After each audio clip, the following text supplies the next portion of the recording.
Hello friends, મારા કિચનમાં તમારું સ્વાગત છે। આજે આપણે દહીંવડા બનાવવા જઈ રહ્યા છીએ, જેના માટે મેં 250 ગ્રામ જેટલી અડદની દાળ લઈ લીધી છે। આ અડદની દાળને મેં 6 થી 7 કલાક માટે પલાળી લીધી છે। હવે આપણે એને કરકરી પીસી લઈશું।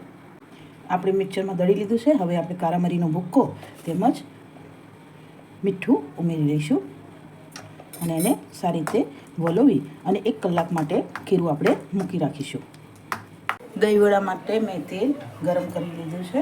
હવે આપણે એની અંદર દહીંવડા બનાવી લઈશું।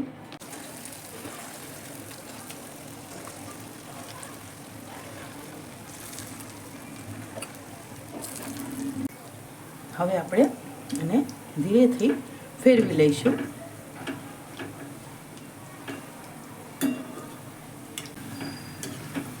અને આછા ગુલાબી રંગના થાય ત્યાં સુધી આપણે એને તળી લઈશું।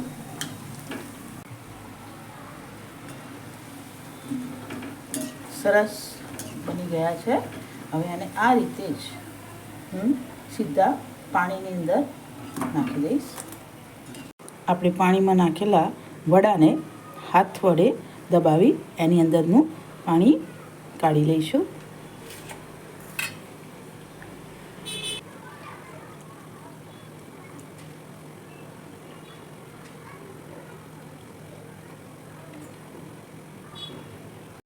જુઓ મિત્રો, આપણા દહીંવડા તૈયાર થઈ ગયા છે।